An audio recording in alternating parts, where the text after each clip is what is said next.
Bangladesh premier লিগের BPL 11তম আসরের পর্দা উঠেছে গত 30শে ডিসেম্বর। এবারের আসরে নতুন ফ্রাঞ্চাইজি ঢাকা ক্যাপিটালসের মালিক পক্ষে রয়েছেন ঢালিউড সিনেমার সুপারস্টার শাকিব খান। সিনেমা জগতে দুই বাংলায় নিজের দাপট দেখাতে পারলেও ক্রিকেট মাঠে শাকিবের দল যেন তাদের জৌলুস খুঁজে পাচ্ছে না। একের পর এক হারের মধ্য দিয়ে পয়েন্ট টেবিলের তলানিতে অবস্থান করছে শাকিবের দল। শুরু থেকেই ঢাকা ক্যাপিটালসের আলোচনা একটু বেশিই ছিল।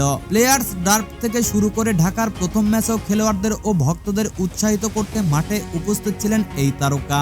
এবারের আসরে বিপিএল এ শক্তিশালী দল গড়েছিল ঢাকা ক্যাপিটালস। দলে ভিড়িয়েছিলেন লিটন দাস, মোস্তাফিজুর রহমান, সাব্বির রহমান, মোসাদ্দেক, মুনিম, শাহরিয়ার, থিসারা, পেয়ারা, জনসন, চার্লস, আমির হামজার মতো খেলোয়াড়দের। তবে শক্তিশালী দল গড়লেও টানা 4টি ম্যাচ হারের তিক্ত স্বাদ পেল সাকিবের ঢাকা ক্যাপিটালস। 30শে ডিসেম্বর গ্লোবাল চ্যাম্পিয়ন রংপুর রাইডার্সের বিপক্ষে মাঠে নামে ঢাকা।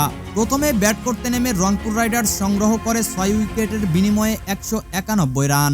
জবাবে ব্যাট করতে নেমে 151 রানেই গুটিয়ে যায় সাকিবের দল। দ্বিতীয় ম্যাচে প্রথমে ব্যাট করতে নেমে 175 রানের লক্ষ্য ছুড়ে দেয় দুর্বার রাজশাহীকে।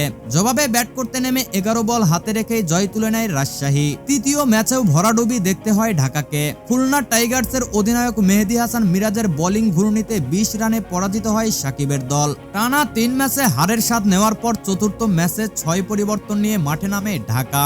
দলে যোগ দেন ইংলিশ ব্যাটসম্যান জেসন রয়, কিন্তু চতুর্থ দিনের পারফরমেন্স হলো আরো বাজে। নতুন এই ফ্রাঞ্চাইজিকে টানা 4 হারের স্বাদ নিয়ে এদিন রংপুর রাইডার্স তুলে নিল তাদের পঞ্চম জয়।